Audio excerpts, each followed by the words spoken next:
So, ayan po, no? Tayo po ay patuloy na maglingkod sa Panginoon sa umagang ito, no? Purihin po ang Diyos para sa mga bagay na yan. Amen? So, Proverbs chapter 22 verse 1. Tayo po ito kayo lahat ng kapatid. At isang verse lang po.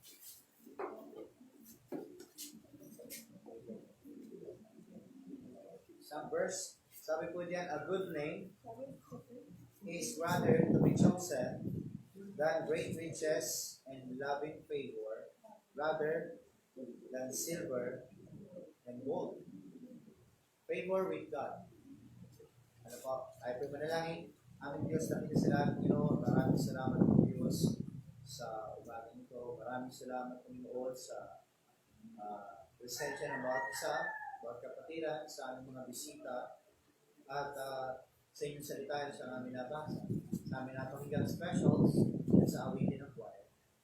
Tunay Panginoon na patuloy ka ay nagpakaloob ng kabagan, pagbibiyaya sa bawat isa. Kaya namin na Diyos, muli, Banal na Espiritu, magbigay ng pag-alalay gabay sa amin sa pag-aaral ng iyong salita. Dalangin namin na patuloy buksan ang aming puso't kaisipan upang lubusang maunawaan, maintindihan, at matanggap ang iyong mensahe at salita sa bawat isa sa amin sa umagang ito. Galahin ko rin, Panginoon, mga kapatiran na nakikisa ngayon via live stream. Piling ko na maging sila ay ubus-busahan ng iyong Banal na Espiritu at patuloy na ilayo po sa distraction na may dudulot dala po ng pakikinig o pakikisa via live stream. Panginoon, patuloy na ikaw po ang pumagitna sa aming pagdiriwang sa umagang ito.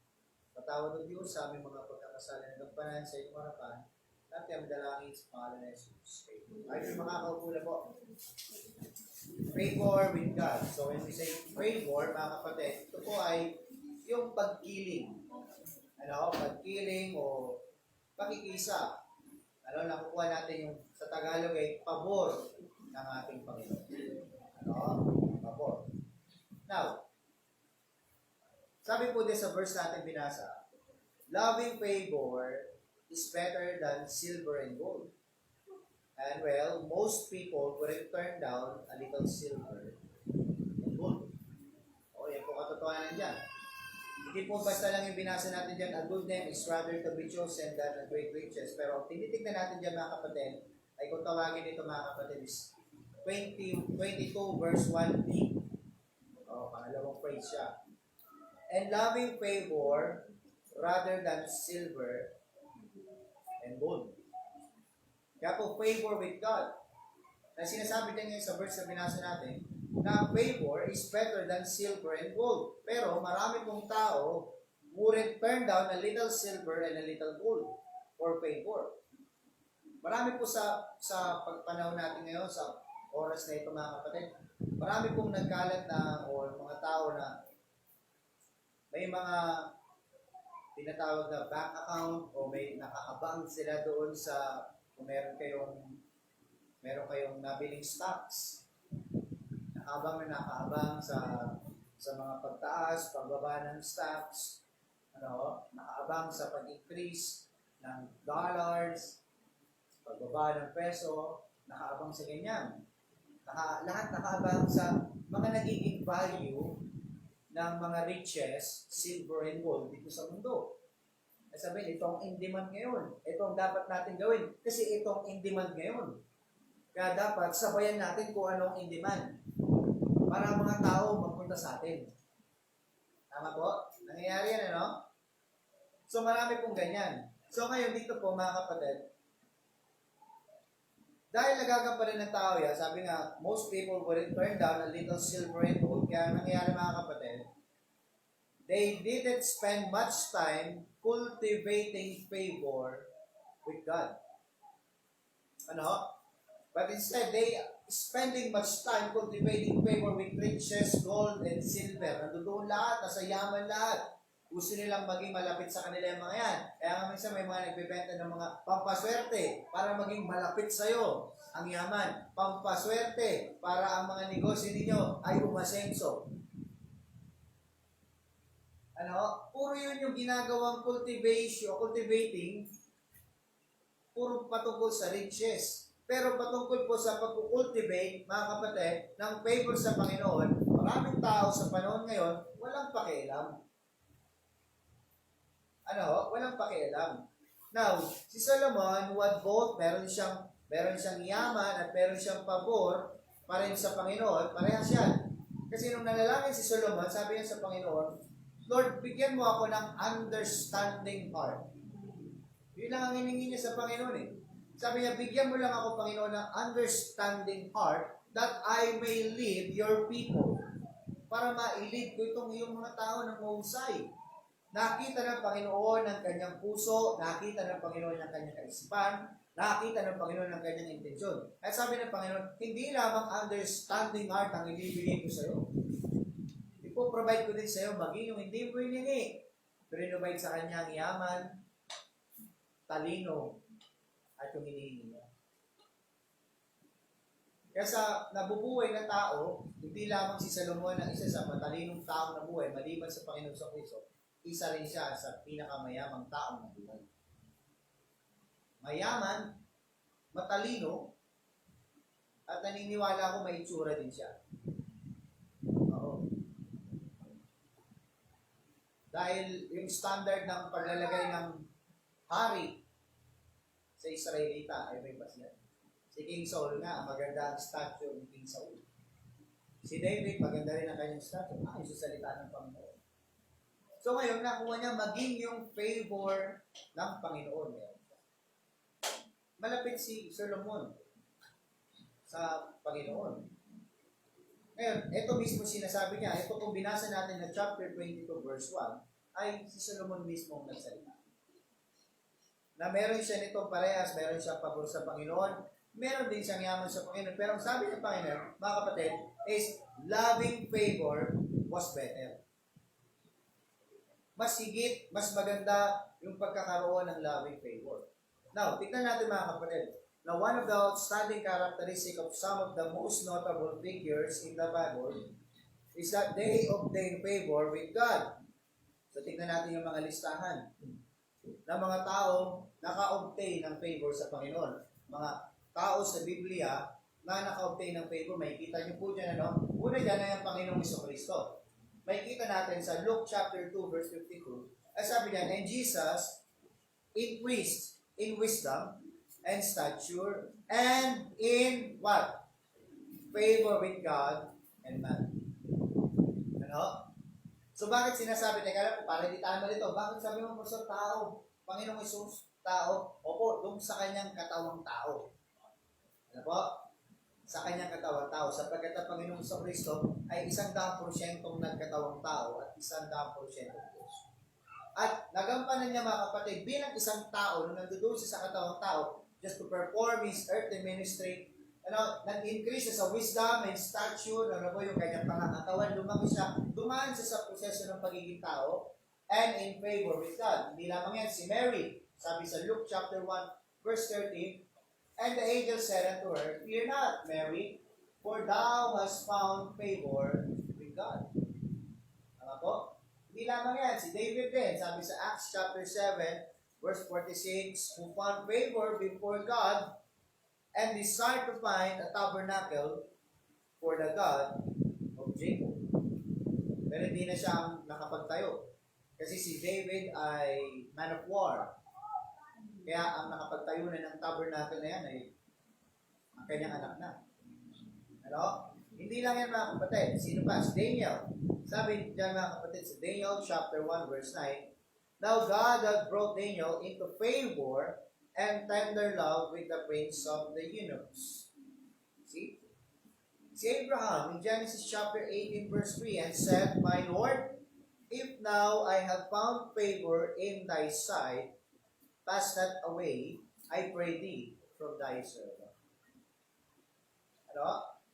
And syempre si Samuel. 1 Samuel chapter 2 verse 26. And the child Samuel grew on, and was in favor both with the Lord and also with men. See? So ano po may kita natin mga kapatid? Ito po yung mga outstanding characteristic na meron sila. Ngayon kung tayo po magkakaroon ng deep study pa individually sa mga yan, may kita natin ano pa ba yung mga nagampanan nila? Bakit nakuha nila? Now, base po sa mga karakteristik nila, base po sa mga pinagdaanan nila o mga nagampanan nila, kaya nila nagampanan yung favor nila mga kapatid. Ay yan po yung ating tatalakayin.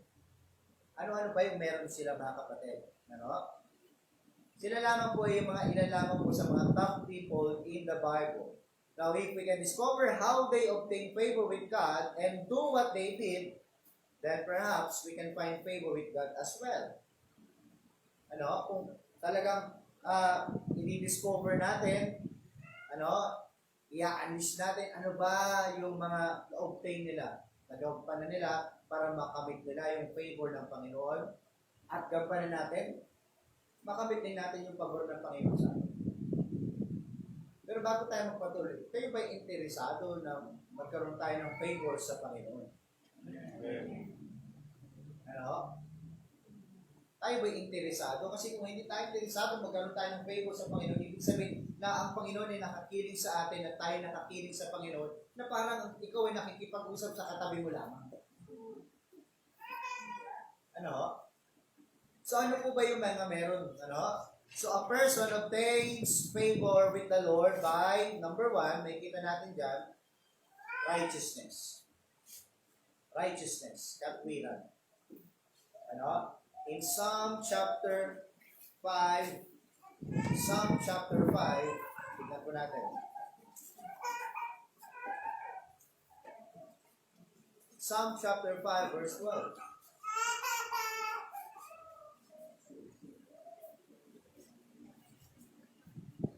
So for us to be able to have and obtain, kailangan natin mga kapatid ng katwiran o righteousness. Psalm chapter 5, verse 12, ay sabi po diyan, for thou, Lord, wilt bless the righteous, with favor wilt thou compass him, as with a shield. Now, ibig sabihin mga kapatid, with favor wilt thou compass. Yung compass dyan mga kapatid na may kita, surrounded tayo. We are surrounded with the favor of God because of righteousness. Now, righteousness yung mga kapatid, hindi galing sa atin. Pero sabi niya sa binasa natin mga kapatid yan po, our righteousness comes from God or from the righteousness of Jesus Christ given to us at our new birth. So when we yield to His righteousness and have the fruit of righteousness in our lives, we have favor with God because the righteous Lord loveth righteousness. Hindi ka naging matuwid dahil sa iyong sarili. But because of the righteousness of the Lord Jesus Christ, na inilagay niya sa ating mga kapatid from the moment na tayo po'y niligtas ng Diyos.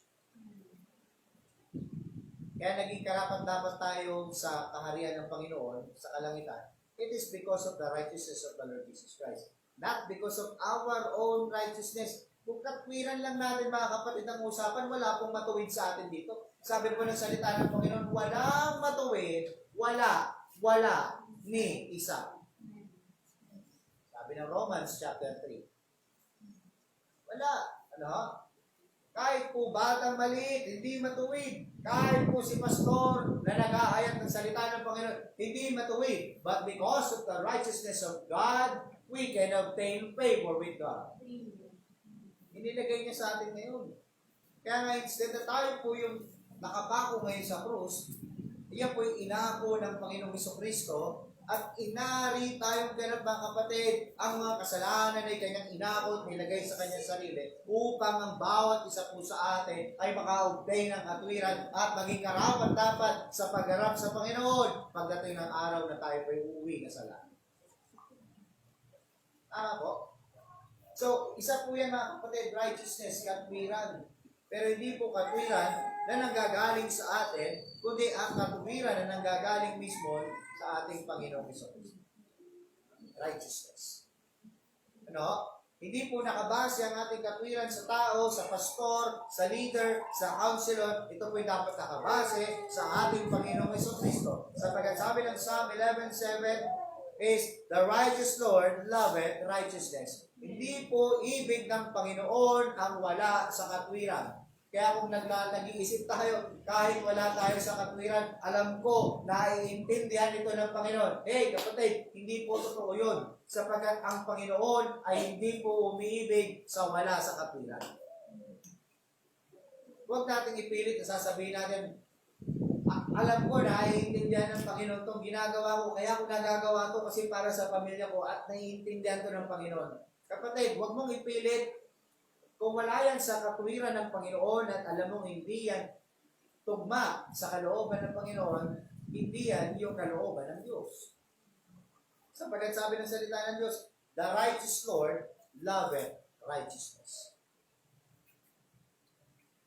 Marami po nagiging katwiran, di ba, ang isang tao, sabi, ito kasi ginagawa ko to, alam to ng Diyos. Kaya ako to nagagawa para sa pamilya to.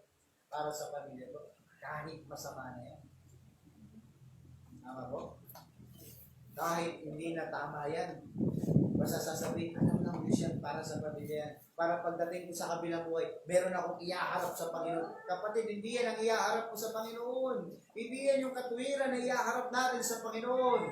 Sapagkat sabi ng salita ng Diyos, walang matuwid sa atin. Wala ni isa. Ano? Siya pong isang bagay, mga kapatid, na dapat natin magampanan for us to be able to obtain favor with God. Pangalawa, mga kapatid, is mercy and truth. Mercy and truth. Proverbs chapter 3, verse 3 hanggang 4. Sabi po niya, mga kapatid, let not mercy and truth forsake thee. Bind them about thy neck, write them upon the table of thine heart. So shalt thou find favor and good understanding in the sight of God and man. Sabi po niya, mga kapatid, we are saved according to God's mercy. Sabi ng Titus chapter 3, verse 5. And we are sanctified by His truth in John 17, verse 17. We are sanctified by His truth and we are saved according to God's mercy. Hindi ka ligtas dahil pinili mo ang Panginoon. Mali po yun, kapatid. Hindi ka lang basta ligtas dahil sinasabi natin sa ating mga salita, tinanggap ko ang Panginoon. Marami nagsasabing tinanggap ang Panginoon pero walang kahabagan o wala doon yung nakikita nating biblical repentance. Tama po? Tanging sa kahabagan po ng Panginoon. Kinahabagan tayo ng Panginoon. Bakit tayo ligtas ngayon? Sapagkat kinahabagan ka. Tanging habag at biyaya lamang ng Panginoon. Kaya wala tayo may pagmamalaki kung bakit nasasabi natin confidently, pag ako nawala ng buhay, nakatitiyak ako sa langit ako. Bakit? Sapagkat ako po ay kinahabagan ng Panginoon. Kristo pinagkalooban ng kaligtasan. Hindi yung dahil tinanggap ko, pinili ko ang Panginoong Kristo sa aking buhay bilang aking sariling Diyos at tagapagligtas lamang. Kaya sigurado ako langit na. Napakayabang. Napakayabang na statement. Hindi tayo ang pumili sa Panginoon, hindi tayo nakatagpo sa Panginoon, at hindi ka pinilit ng Panginoon. Ang Diyos ay nakatagpo sa atin, ang Diyos ang pumili sa atin, ang Diyos ang nagligtas sa atin. Dahil sa kanyang kapag. At dahil, and we are sanctified by His truth.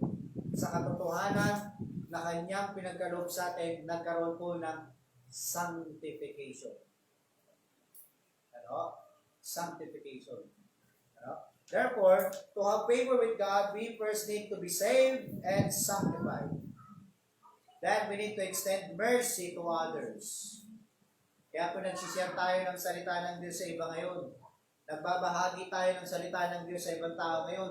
Kaya kung bakit nagkakaroon tayo ng visitation, nagsishare tayo ng mabuting balita, it is because we need to extend the mercy na ating tinatanggap dahil sa Panginoon. Amen. Hindi dahil sa hindi kailangan sabi ni Pastor mag-visitation, sabi ni Pastor kailangan mag-soul winning. Pag hindi nag-soul winning, walang pagkain. Hindi, kapatid. Kung naintindihan mo na na ikaw din ay kinahabagan ng Panginoon. You need to extend the mercy to the other people also. Ano?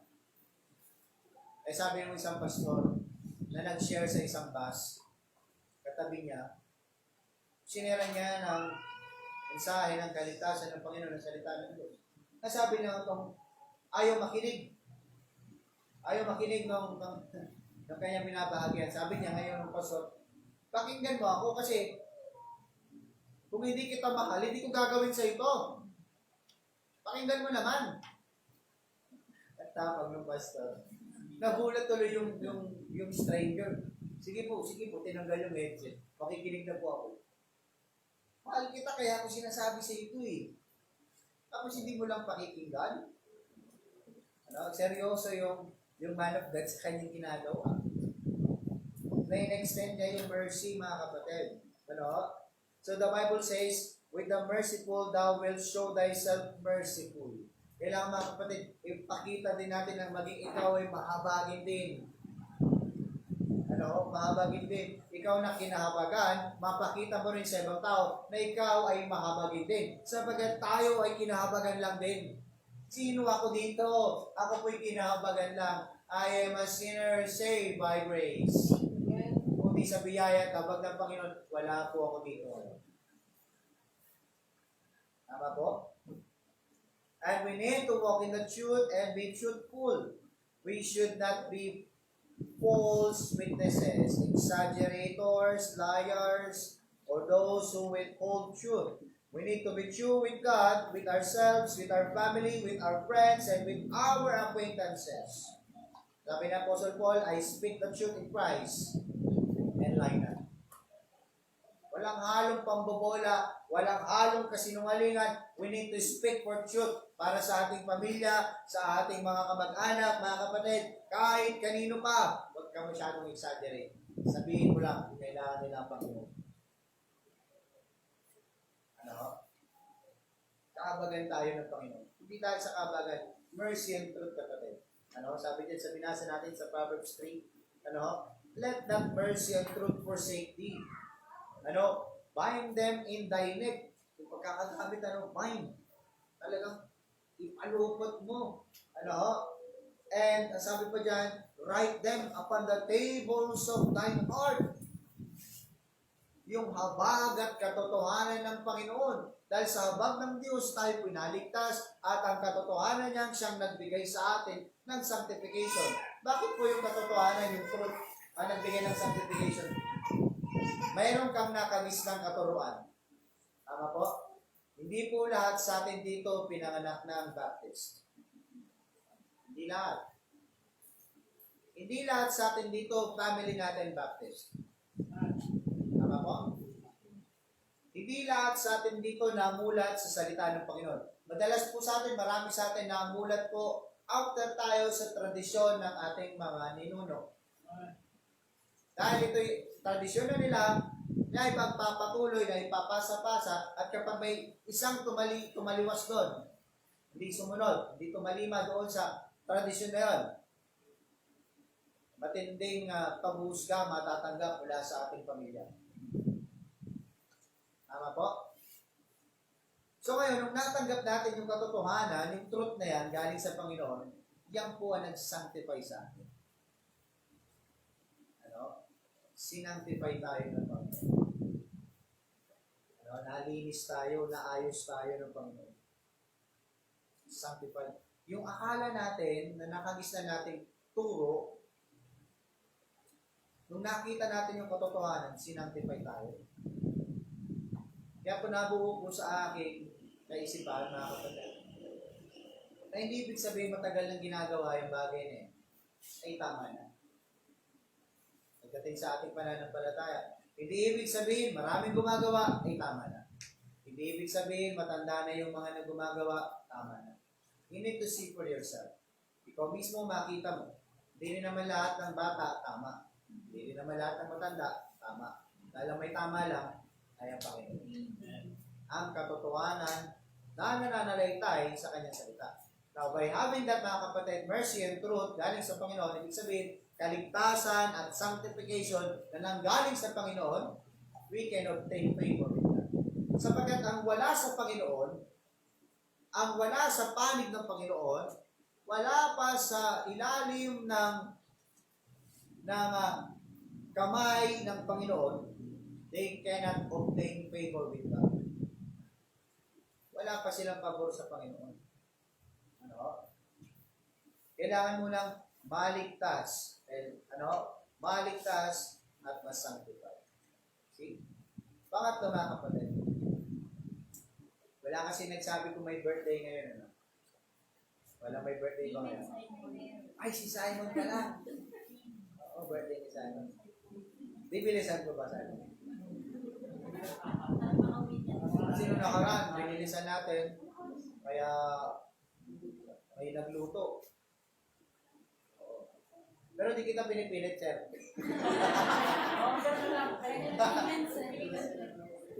Dapat na yung dumaan yung birthday. Nagkantahan na lang tayo dito at pinag-pray natin. Okay? Next mga kapatid is wisdom. Ako, natatakot na sila iba magsabi ng birthday nila. Hindi na lang po yun. Para makita ko kung may kausap pa ba ako, gising pa ba yung mga kausap ko, at gising pa sila. Sunod mga kapatid, isang bagay din na for us to obtain the favor of God is wisdom. Proverbs chapter 8, verse 35. Proverbs chapter 8, verse 35. For whoso findeth me, findeth life, and shall obtain favor of the Lord. See? Now, wisdom comes from the fear of the Lord, and it is impossible to obtain apart from the words of God. Ano? But you have to find it, you must seek it. Sabi ng Proverbs chapter 8, verse 17. Tingnan niyo po. Proverbs chapter 8, verse 17. I love them that love me, and those that seek me early shall find me. Ano? So ngayon, yung mga tamad, lazy people, walang ginagawa. Ano?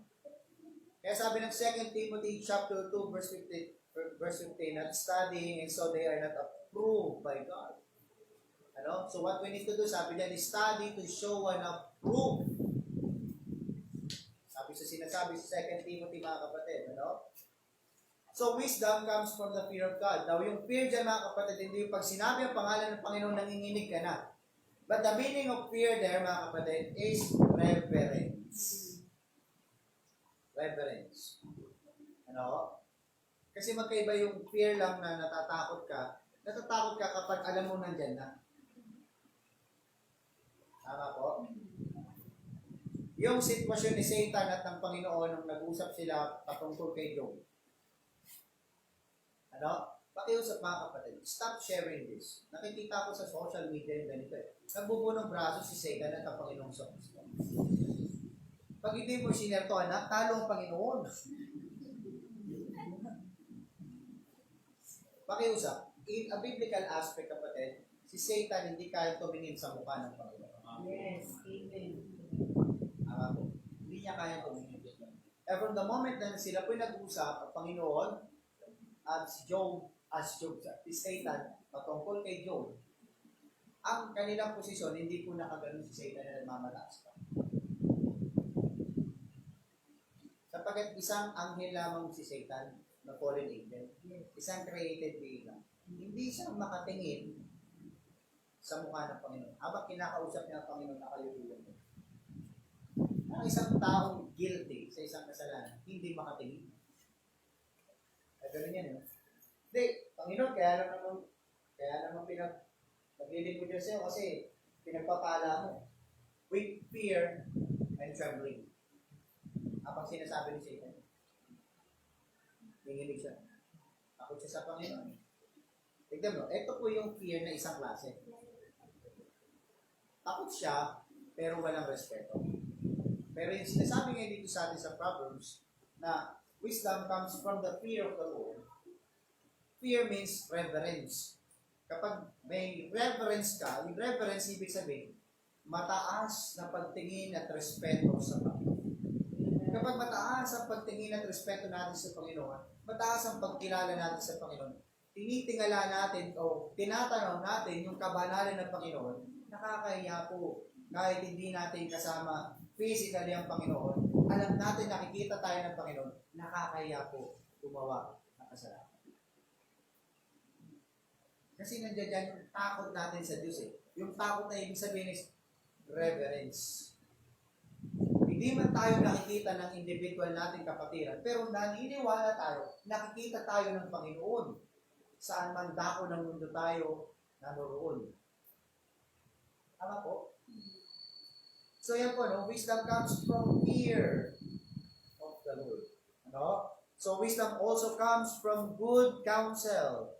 So thus we need to spend time in the book, the Word of God, and we need to have godly counselors. Now this will keep us in a good favor with God. Kaya mag-ingat tayo mga kapatid sa mga pinakikinggan natin mga payo. Ako, kahit sabihin natin, kahit pasod, kakapwa na mananampalataya, okay na siguro yung payo nito. Hindi po. You need to check kung yung counseling yan kahit mananampalataya ay godly counseling. May standard po. Godly counselor at hindi lamang po basta counselor. Godly counselor. Ano? Hindi yung ka-level mo lang kapatid sa spiritual life na halos sabay lang kayo nag-grow sa church. Parang sabay lang kayo, tapos sa kanya kahihingi ng counseling. Pag may problema sa puso, sa kanya kahihingi. Humingi ka sa mas nakakatanda sa iyo spiritual para masaway ka. Amen. Tama po? Problema kasi ayaw natin humingi sa mas nakakatanda sa ating spiritual kasi minsan ayaw natin masaway. Amen. Tama po? Ayaw natin masaway. At ang tingin na natin sa ginagawa natin, tama po, tama. Pagka ganun kapatid, walang wisdom yan. Pag walang wisdom yan kapatid, walang fear sa Panginoon. Tama po? At hindi ko po sa nilalahat, pero madalas to, nakikita, natatagpuan sa kabataan. Meron din sa matatanda. Dahil mas bata sa edad, sa edad ni pastor sa akin, mas alam ko yung ginagawa. Kaya ang pastor ng Christ Covenant ngayon, 20, ano pa lang? 23 years old. Okay. Blessed. Wala yung maniwala. 23 years old ako. In reverse. Pero mas bata pa rin ako sa tatay ko.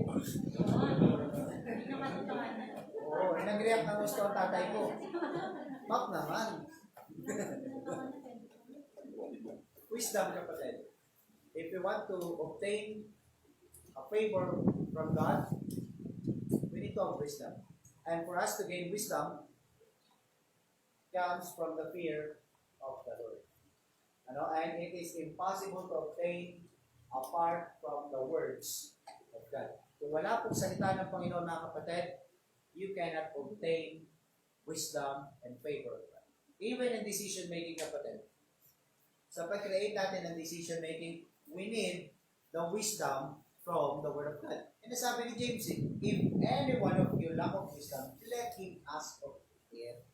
May kakulangan tayo sa wisdom. Ano man ang gagawin mo mga kapatid, trabaho man yan, o sa eskwelahan, o paggawa ng desisyon mga kapatid, o sa pagpapayo, you need to ask wisdom to God. Ano? May nakipag-usap sa'yo. Sabi, kapatid, sister, pwede ka ba makausap? Pwede ba humingi ng payo? Pwede mo ba akong payuhan? Sige, ano ba yan? Patungkol saan ba yan? Nag-usap kayo. Patungkol sana sa love life, kapatid. Sige. Okay, anong sitwasyon sa love life? Ganito, kapatid, mahal ko siya, pero hindi niya ako mahal. Ano kaya gagawin ko? Ano pipiliin ko? Mahal ko, mahal ako. Ay, teka lang, mag-pray muna ako. Tatanungin ko muna si Casey, ba't niya nabuo yung kanta na yun? Mag-pray muna tayo. Wisdom naman yung mga gabi sa may mga ganyang magiging ng counsel sa atin. Ay, mapapagkamalan tayo si Dr. Love. Ano?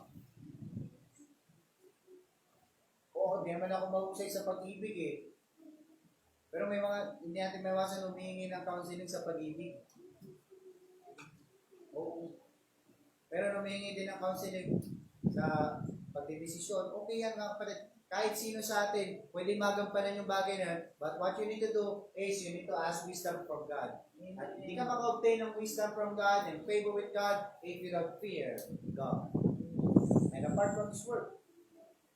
Kaya nga sinasabi natin, kailangan meron ka laging baon sa salita ng Diyos. Kasi yan yung hugutin mo sa iyong subconscious, patungo sa iyong utak, at ibibigay mo ngayon doon sa kinakaunsilan mo. Kasi ito ang sabi ng salita ng Diyos.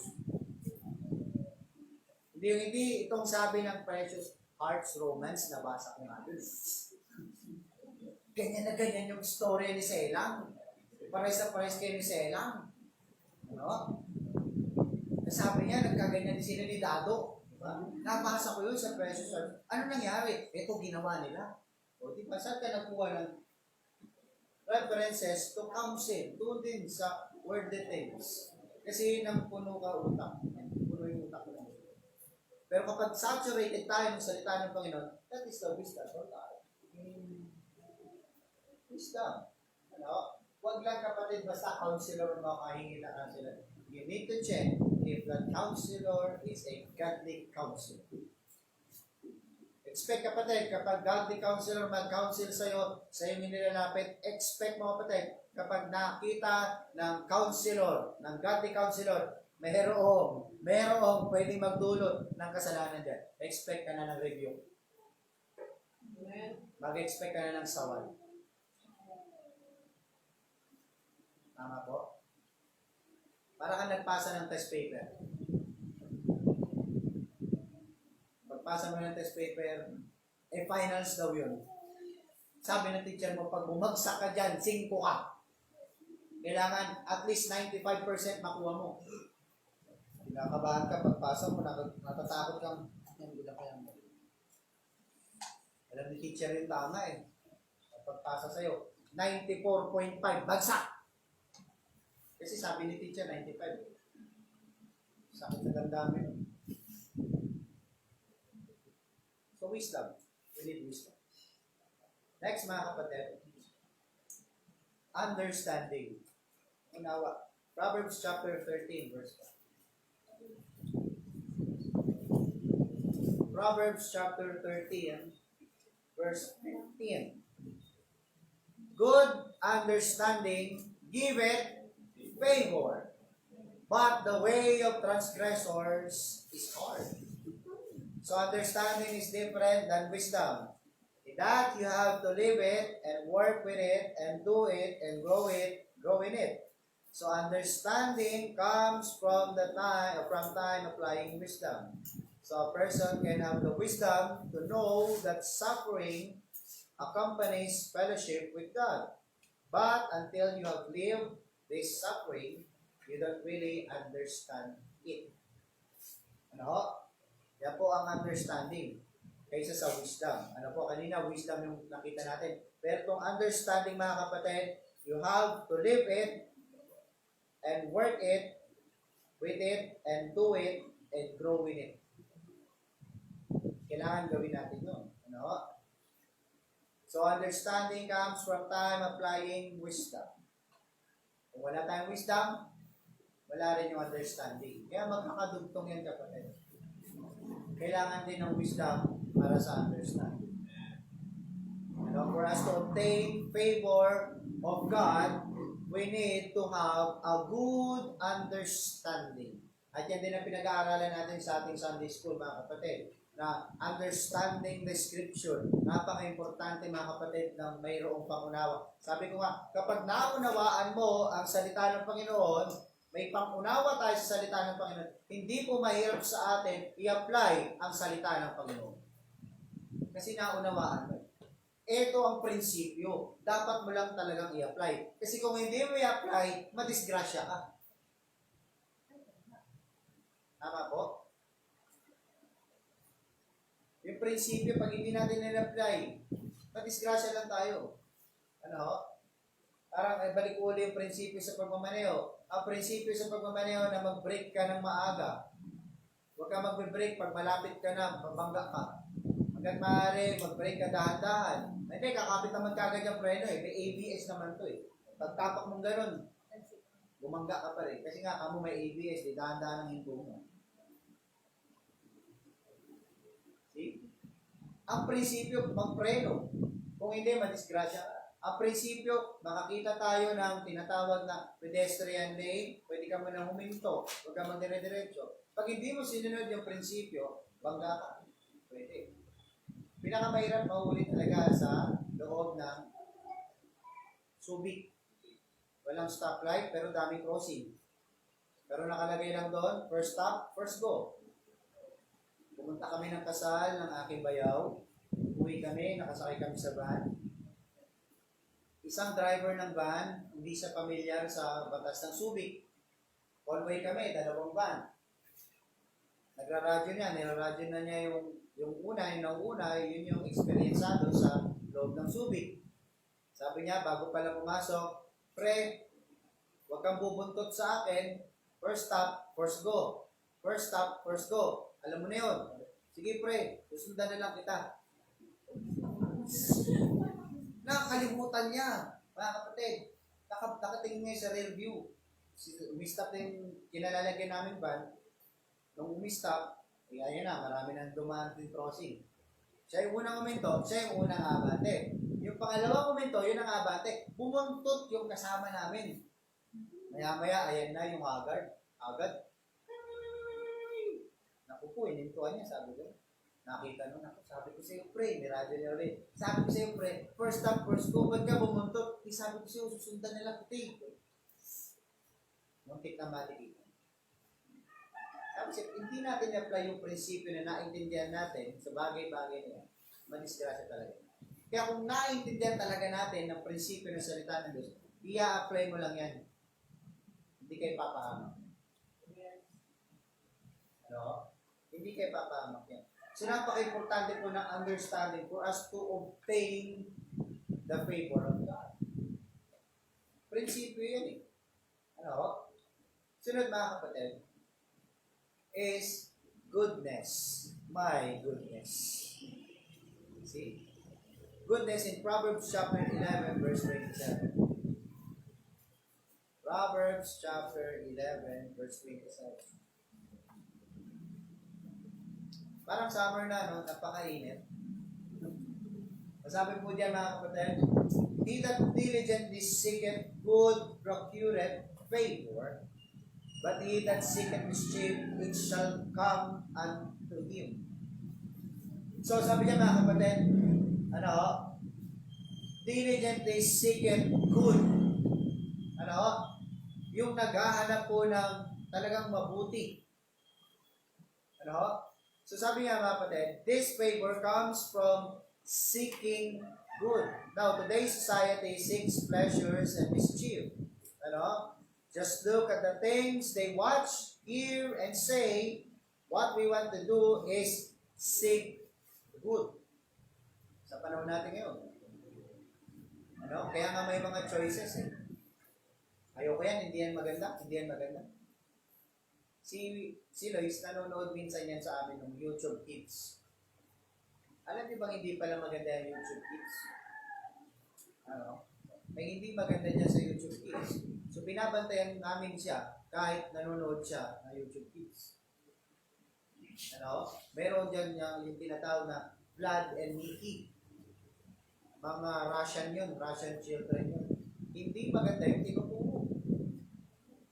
Pero napansin ko sa mga bata, gustong-gustong panoorin mo. Yun yung mga tao talaga gumana, pero boses alien. Tapos, pinakikita nila how brat they are talaga. Na-encourage yung mga maliliit na ganyan na maging brat ang ugali talaga. See? So ngayon, kailangan mabantayan. Gayun din po sa atin mga kapatid, ano? Sa mga napapanood, sa mga napapakinggan, at sa mga nasasabi. No? Nowadays, ang laki nga, sabi ko nga sa inyo, ang laki ng influensya ng isang gay host na ito na ang daming naibahagi sa sanlibutan. Dito sa Pilipinas. Si Vice Ganda. Dahil sa gusto lang natin siya mapakinggan, pati yung pananalita nagagaya. Pati yung pagiging pilosopo nagagaya. Pati mga bata, gano'n na sumagot sa kanilang mga magulang. See? Ano? Hindi po sa pamamagitan niya tayo maka-obtain ng favor o hindi yan yung goodness na yun na sa tingin natin tama, mga kapatid. Ano? Tandaan nyo, ano po yung good na dapat natin matungayan, matagpuan? God is good. His judgments are good. His ways are good. His words are good. His provisions are good. And His people are good. Yan po yung goodness na dapat nating makita. Yung goodness ng ating Panginoon, hindi po yung goodness na sa tingin natin, napapanood natin, naririnig natin, sinasabi natin. But the goodness na dapat natin makuha for us to obtain the favor of God is the goodness of God. Ano? When you seek good, you find favor with God. Hindi po yung good sa paningin natin. Hindi po yung good sa pandinig natin. Hindi po yung good sa ating pagsasalita. But the goodness of God. Kasi may mga ginagawa tayo sa tingin natin tama. Para sa akin tama ito. Ito na lang decision ko. Ay, hindi po yung tama.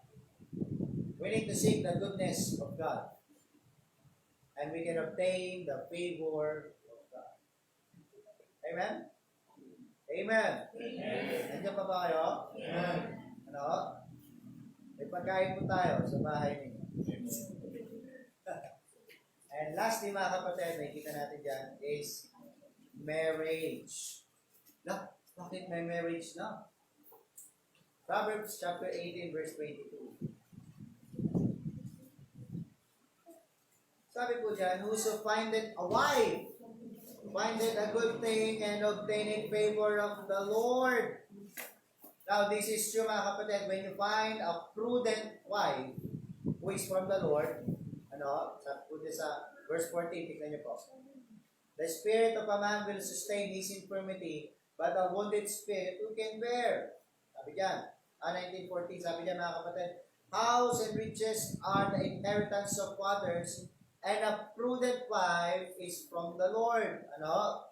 Now, ano po ibig sabihin ng prudent wife? Prudent muna. Masino. Oo, masinop yan. Masinop, ang gano'n sa Tagalog. Diba? Maayos. Ano? Prudent. Ano? Organized. Is from the Lord. Now, of course, you don't wait until you marry to find out if she's prudent and from the Lord. Hindi pwede sasabihin natin, o sige nga, ito nga muna pipiliin ko. Titignan ko muna kung ikaw nga talaga yung masinop at galing ka sa Panginoon. Pag hindi, ibalik kita doon sa nanay mo. May balikan.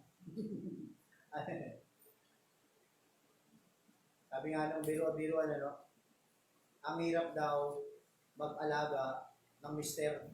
Ang hirap magpalaki ng mister. Sabi naman ng mister, ang hirap magpakain ng di mo kaano-ano. Magsolian na lang kaya tayo. Kung makita kaano-ano, pinakakain. Buti na lang itong dalawang mag-asawa na ito ay magkasundo. Pero sa iba ito baka magkapisuran. Pero sabi ng salita ng Diyos, pagdating sa marriage, mga kapatid, verse 22, whoso findeth a wife, findeth a good thing, and obtaineth favor of the Lord. Now, ano pong wife yun? A prudent wife.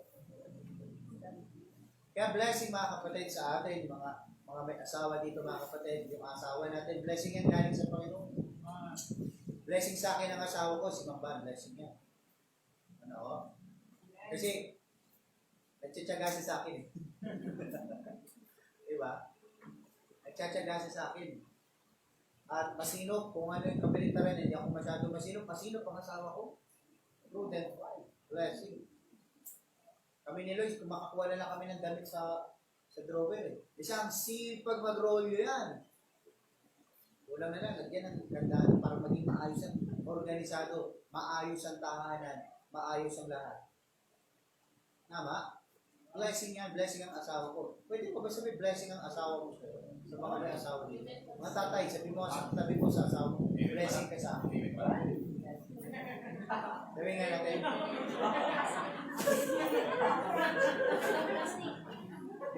Ang lakas din banda, oh. Ang lakas din. Sabi ka, hey! Pero sabi, may blessing ka sa akin. Pero hindi nakatingin. Sino ba tinitignan? Isang sweetest word yan, masabi din natin sa ating mga videos. Alam mo bang blessing ka sa akin? Amen. Blessing ka sa akin. Kasi kung parang napanood, may pinakita akong picture kay Ma'am Van eh. Pinagdudahan niya tuloy yung luto niya, laging masarap ang sagot ko eh. Sakto-sakto naman yung picture, kalbo yung lalaki. Purong pasari ito. Kalahati. Kumakain siya. Kanina sabi ko, hindi masarap luto ng asawa ko. Pero ngayon masarap na. May purong pasari ito. Pinakita ko kay Ari, my dear, ang tingnan mo to. Siguro ganyan ka. Sabi siya, ayaw mo lang mabugbog. But it is a blessing, mga kapatid, na magkaroon tayo ng prudent wife. A prudent wife is come from the Lord. Galing yan sa Panginoon. Ano? Kaya sa ating mga kabataan, huwag kayong magmadali. Inay lang. Ilagay natin sa ayos at ang Diyos ang magbigay. Ano? Kasi mahirap kung mapakasalan muna natin, saka natin masabi, ay, hindi ka pala para sa akin. Balik kita sa nanay ko. Balik kita sa nanay mo. Saka nyo na malalaman. Tandaan nyo to sa mga nagliligawan. Lahat ang nagliligawan, mabait sa una. Sila lang yun. Sila lang yun. Ay, may nagsisisi na po. Sila lang yun. Masasabi ko sa mga nagsisisi, repentance na matlas.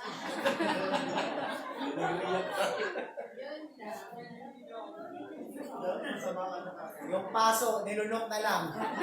Ay, yung paso, naging singaw. Hanggang ngayon, di magaling. Kaya ang sakit kada kakain. Hindi ba mga kapatid? Yung po'y biro lang. Pero, kung ang tingin mo sa iyong napangasawa, blessing galing sa Panginoon. So, tignan niyo po yan. Finding the right wife indicates that the fellow is careful in his pursuit and choice in this matter. So, when you get the right one, you obtain favor of the Lord. Tama. Kaya nga, mahigpit sa ating na for us to obtain favor with God, ang ipinapanalangin natin sa Panginoon, mananampalataya. Kung sakali man, hindi naging mananampalataya, nagpanalangin natin, Panginoon, patawarin mo ko dito. Akayin natin yan. Diyan na tayo, wala na tayo magagawa. Pero if you want to obtain favor from God, sa Panginoon tayo humingi. Huwag kang humingi doon sa mga blind dates. Nung araw yung text pa lang, usong-uso yung sa dyaryo eh. Looking for text mate. Yung dyaryo yung bulgar. Sa dulo, dami number. Looking for text mate. Ang load pa noon, hindi kasing mura ng load ngayon. Ang load noong araw, 300 pesos, walang unli yun. Pero ang cellphone ko noon, naka-call card ako noon ha. Ngayon, hindi na ako nakakarana sa call card eh. Pasa load na lang eh. Call card noon ha, naka-call card ako 300. Pero cellphone ko, 51 time with antenna. Pero naka-call card ako. Oo, hindi uso only. Eh ngayon, ang gaganda ng cellphone. Anong load? Pasa load. Data. Ngayon, uso yung text mate mo. Eh ngayon, hindi na. Chatmate na ngayon, kahit free data. Pwede ka makichat. At sabi nila, dito ko nakilala yung aking magiging partner. Hindi po ganun ang tamang pamamaraan. And sa ganung bagay, we cannot obtain the favor of God. But we need to find the right one na galing sa Panginoon. No? Sabi ng verse 14, house and riches are the inheritance of fathers, and a prudent wife is from the Lord. Yung mga meron tayo mga kapatid, maaaring yan ay mana lang sa atin, o bigay lang sa atin, pero yung prudent wife, yan ay manggagaling sa Panginoon. Ano? Yung mga kasama natin sa bahay, ang habang buhay, yan ay manggagaling sa Panginoon. Ano? Kaya yung isang napabasa ko laging post ng isang young people, nagsisi siya, gwapo pinili niya. Kasi gwapo daw, babaero naman.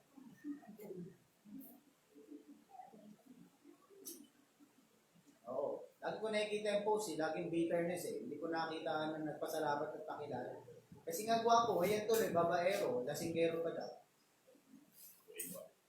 Kaya huwag na kayong maghanap ng gwapo. Kasi yung mga gwapo dito, may asawa na. Yung mga single, kaya single kasi single pa rin sila. Kaya na magtugos. Lahat ng mga gwapo dito may asawa na. Diba sir? Kaya nga kami nakapag-asawa kasi gwapo. Pero kayo mga single, huwag niyo nang piliting maging gwapo. Maging gwapo ka muna spiritual. Ano? Magwapo ka spiritual. Nagtutuwa ako doon sa mekaniko na kausap namin, nakakilala namin. Lagi siya tinatawagan ng kanyang girlfriend. Hindi. Lakas talaga ng level ng kagwapuan nun Itong OBR ko, tawag ng tawag. Piling ko tuloy, gwapong-gwapo. Napapatingin ako sa kanya, natatanggal yung antok ko sa gawa niya. Kinakamusta ka lang, hindi ba pwedeng chinecheck ka lang kinakamusta ko lang. Hindi mo na ako kamustahin. Piling ko tuloy, gwapong-gwapo kasi ginagawa ko Nag-video call pa Mga pare, ito pa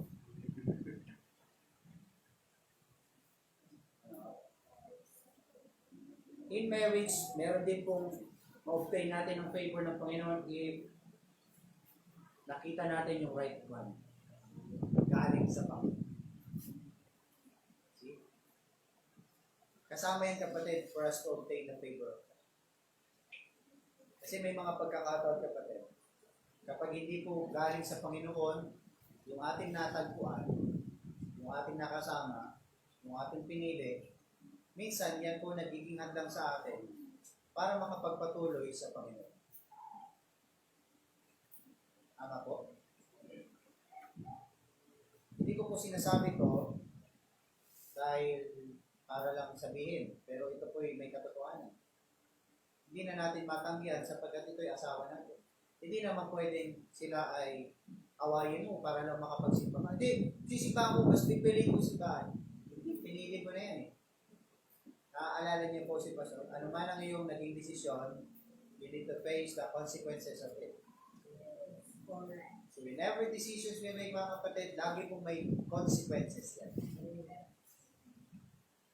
So if we want to obtain the favor of God, doon tayo sa Panginoon. So favor with God is more important than the pursuit of favor with men or the pursuit of wealth. But favor with God is not on your own terms.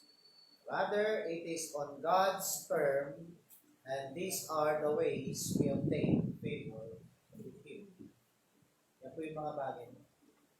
Hindi po sa pamamagitan ng terms natin, but according to the term of our God. Amen? Amen. So, by doing that, mga kapatid, yung mga ways na yun na binanggit natin, isa-isa natin, is that we can obtain the favor. Amen? Amen. Kasi without the favor of God, mga kapatid, yan po ay sinyalis tayo na malayo-layo sa Panginoon. Malayo tayo sa Panginoon. Ano? At tayo mga kapatid, hindi lang po riches, wealth, or anumang meron sa paligid natin, tayo dapat magkaroon ng favor. At tayo, if we have Christ, we have all because Christ is all. Amen. Amen? Amen. Amen. Kahit manalangin. Aming Diyos, takila sa lahat, Panginoon. Maraming salamat po, Diyos, sa inyong salita. Maraming salamat, Panginoon, sa inyong mensahe, pinagkaloob sa amin. Katotohanan na ito. How can we obtain favor with you? Sa mga ways na ito namin nakakita, Panginoon, nalahin ko po. Ito'y magampanan namin. Pagbigay ka po sa amin ng kalakasan at pagkakataon na maisagawa namin. Kung meron man, Panginoon, sa mga kaparaanan na ito po may obtain namin ang iyong favor, Kung meron man sa mga kaparaanan na hindi namin nagampanan ng mahusay, o Diyos, bigyan mo kami ng pagkakataon. Bigyan mo kami ng pagkakataon na maituwid, maitama ang mga bagay na ito ayon sa iyong habag at biyaya. Bigyan mo kami, Panginoon, ng mga pagkakataon na ang mga pagkakamali na aming nagampanan sa iyong harapan ay mabigyan namin ng kausayan, maitama namin, at tuluyang talikuran ng mga bagay nito na taliwas sa iyong kalooban. O Diyos, bigyan mo rin kami ng kapatawaran sa mga pagsalansang namin sa iyong kalooban, sa iyong mga plano. At bigyan ng mahusay na panimula muli, manumbalik ang aming mga kasiglahan ng minsang nawaglit dahil sa kasalanan. Manumbalik ang aming sigasig sa gawain na minsang nawaglit dahil sa kasalanan. O Diyos, ibig namin manumbalik ang lahat. Ibig namin makamtan ang iyong favor. Kaya iyong kami tulungan, Panginoon. Maraming salamat, O Diyos. At lahat ay aming dalangin sa pangalan ni Jesus. Amen. Maraming salamat po.